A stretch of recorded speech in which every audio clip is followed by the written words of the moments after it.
Вот.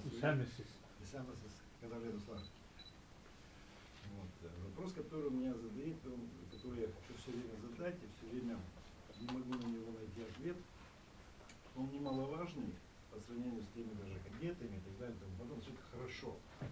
Кадеты, армейцы и все остальное. Вопрос у меня стоит в одном. Как вы, наши старшие товарищи, находясь там, ближе к нашему руководству страны, видите,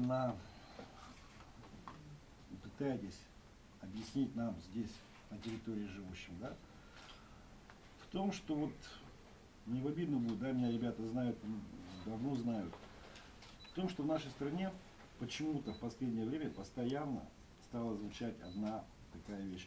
Вот как-то идеологически, именно с точки зрения возрождения духовности, государственности, соборности и так далее и тому подобное, мы перестали говорить о том, что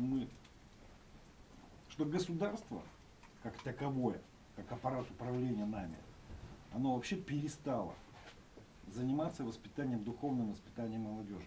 Вот у меня в автономии татарской есть и молодые, есть и взрослые, есть и старые. Мы часто проводим всякие праздники, вот ребята из Усинска подтвердят это, да. Но когда с ними начинаешь разговаривать, они начинают вспоминать о том, что вот мы, допустим, да, в свое время изучали Нитиза Тагурова шкуре, Шатаровское время.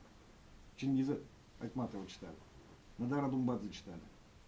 А сейчас у нас почему-то получается такая интересная вещь, да? Вот одна из инициатив, которую мы выдвигали через Всемирный конгресс татар, в Республике Коми у нас было очень много здесь ссыльных татар. Сделать какой-нибудь мусульманский праздник. Не мусульманский памятник, а именно памятник татарам, которые были сюда ссыльны. И к своему дикому ужасу я узнал о том, что вот еще наше поколение помнит, кто такой Мусаджи, герой Советского Союза. А вот они нет. Мы это доносим, а государства нет. А вы казанский татарин? В Казани памятники есть. Да. А почему говорите ссыльный? Здесь очень много ссыльных татар. А когда ссылали? 24, 25, 26 год сюда ссылали. Очень много ссыльных татар. Было, да? Да, очень много.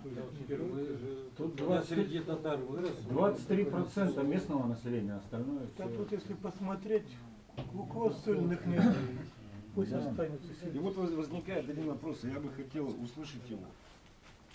Как вообще, как планируется в дальнейшем? Мы также остановимся, да, то, что мы берем учебник истории сейчас у молодежи. Вот. История Великой Отечественной войны 3 часа. Мы берем учебник литературы. Кого они читают? Гребенщикова? Я понимаю, БГ, я сам когда-то любил его слушать, да, и сейчас его с удовольствием слушаю. Но я не вижу там никого из тех, которых вот читается нормальным литературным классикой, который чему-то учат. Да, это беда. Только вот я еще который раз хочу подчеркнуть. Я лично живу в Тюмени. Я также вопросы такие задаю, понимаете? Я родился и вырос среди татар-марийцев. Я в Марийской республике родился. Вот я русский, значит, в Сибири я оказался после окончания училища. На эти вопросы, вот вы говорите, мы ближе к власти. Я также от власти далек, как и вы. Вот. Больше того, что нас Ельцин вообще всех имеющих это звание хотел лишить всяких льгот и всего. Вот. И уже сколько лет нам не повышают ни пенсии, ни таких не делают, значит, все. И потом у нас вот в статусе написано в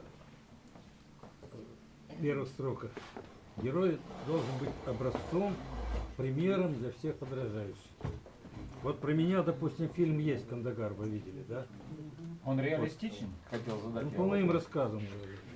Да, он реалистичен.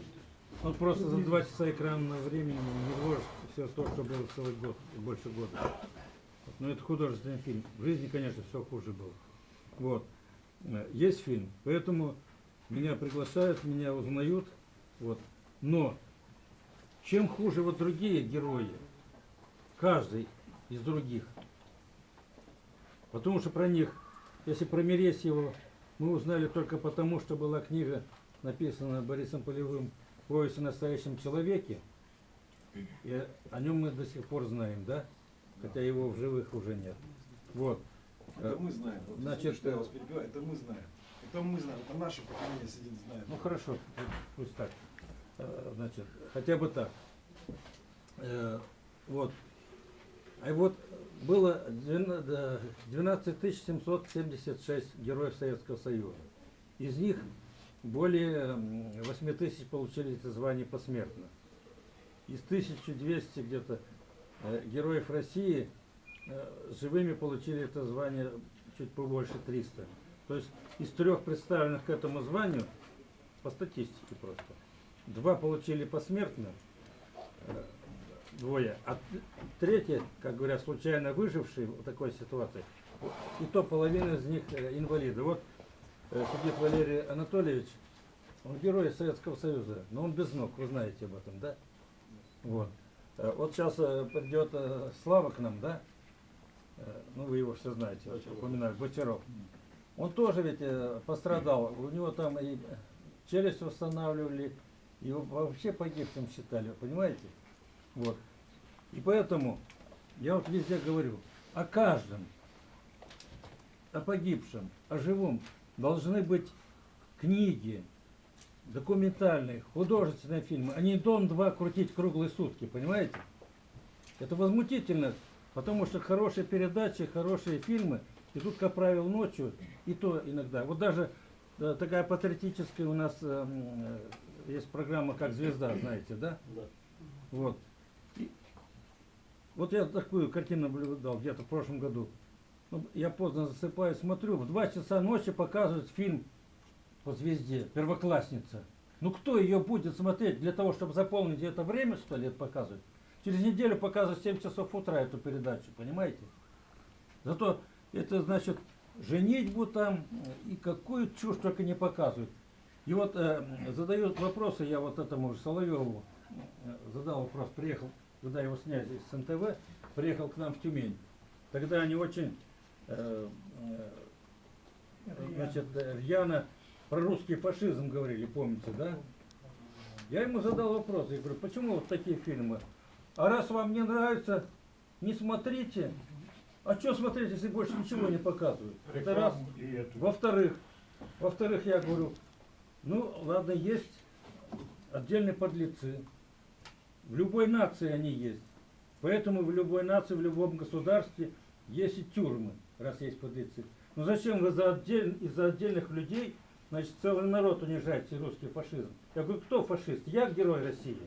Или мой отец, который 22 июня был призван в ряды советской армии, значит, и только 27 сентября был демобилизован.